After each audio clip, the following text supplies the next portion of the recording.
যেসব দেশ থেকে অস্ত্র আমদানি করে বাংলাদেশ। বাংলাদেশের প্রতিরক্ষা খাত এখনও আমদানি নির্ভর।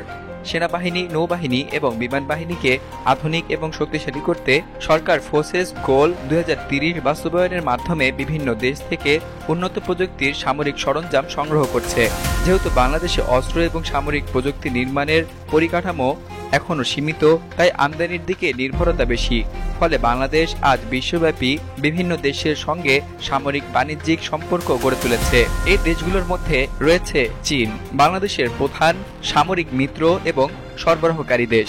বাংলাদেশের সবথেকে বড় অস্ত্র সরবরাহকারী দেশ হলো চীন। স্বাধীনতার পর থেকেই চীনের সঙ্গে সামরিক সম্পর্ক ধীরে ধীরে গভীর হয়েছে এবং বর্তমানে বাংলাদেশের মোট অস্ত্র আমদানির প্রায় 70% চীন থেকে আসে। চীনের কাছ থেকে বাংলাদেশ VT-1A যুদ্ধ ট্যাঙ্ক, F-7BG যুদ্ধবিমান, করভেট যুদ্ধজাহাজ, ম্যান প্যাড, ছোট অস্ত্র এবং বিভিন্ন নজরদারি এবং রাডার প্রযুক্তি সংগ্রহ করেছে। এছাড়াও চীনের সঙ্গে কিছু যৌথ প্রকল্প এবং প্রশিক্ষণ চুক্তিও রয়েছে, যা প্রতিরক্ষা ক্ষেত্রে কৌশলগতভাবে অনেকটাই গুরুত্বপূর্ণ।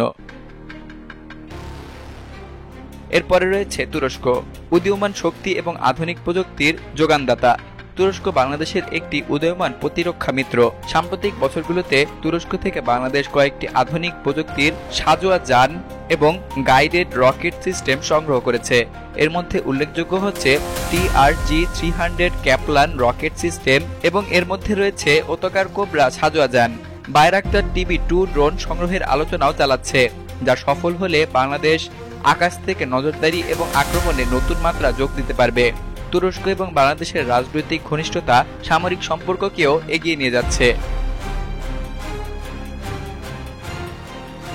এরপরের দেশটি হচ্ছে রাশিয়া, ঐতিহ্যবাহী সরবরাহকারী, আধুনিকায়নে চ্যালেঞ্জ। রাশিয়া ঐতিহাসিকভাবে বাংলাদেশের একটি গুরুত্বপূর্ণ অস্ত্র সরবরাহকারী দেশ। বাংলাদেশ রাশিয়া থেকে MI-17 হেলিকপ্টার, YAK-130 প্রশিক্ষণ বিমান, ছোট অস্ত্র যেমন AK সিরিজ এবং কিছু রাডার ও মিসাইল সিস্টেম সংগ্রহ করেছে। তবে রাশিয়া ইউক্রেন যুদ্ধের কারণে সাম্প্রতিক সময়ে রাশিয়ার সামরিক সরবরাহে কিছুটা অনিশ্চয়তা তৈরি হয়েছে, যার ফলে বাংলাদেশ নতুন উৎসের দিকে ঝুঁকছে।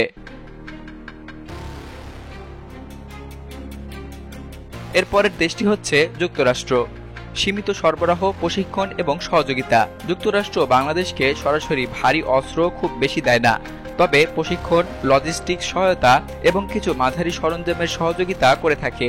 যুক্তরাষ্ট্র থেকে বাংলাদেশ পেয়েছে C-130J পরিবহন বিমান, high speed coast guard board, radar এবং বিভিন্ন কমিউনিকেশন সিস্টেম।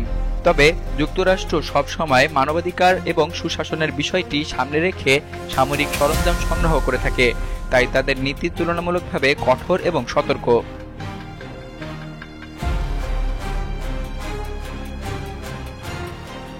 এরপরে রয়েছে ইউরোপীয় দেশগুলো, বিশেষায়িত প্রযুক্তির সরবরাহকারী। বাংলাদেশ কিছু ইউরোপীয় দেশ থেকেও সামরিক উপকরণ সংগ্রহ করে থাকে।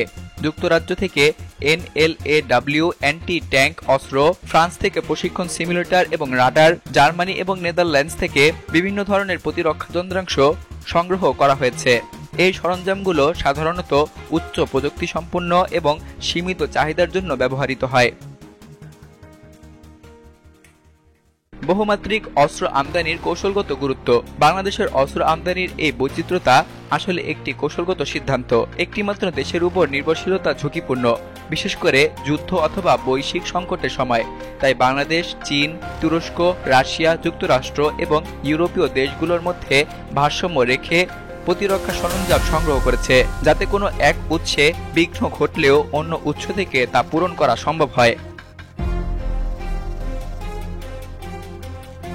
বাংলাদেশ অস্ত্র এবং প্রযুক্তি আমদানির ক্ষেত্রে বহুমাত্রিক সম্পর্ক গড়ে তুললেও দীর্ঘমেয়াদে আত্মনির্ভরতা অর্জনই হবে সবথেকে কার্যকর কৌশল। দেশীয় প্রতিরক্ষা শিল্প গড়ে তোলা, প্রযুক্তি হস্তান্তরের মাধ্যমে প্রশিক্ষণ এবং উৎপাদন সক্ষমতা বাড়ানো এবং বৈশ্বিক কূটনৈতিক ভারসাম্য বজায় রেখে সামরিক শক্তিকে আধুনিকরণ করা, এই তিনটি বিষয় এখন সময়ের দাবি। যুদ্ধ না চাইলেও যুদ্ধের জন্য প্রস্তুত থাকতে হলে অস্ত্র নির্ভরতার পথ থেকে বেরিয়ে দেশের নিজস্ব সক্ষমতা গড়ে তুলতেই হবে।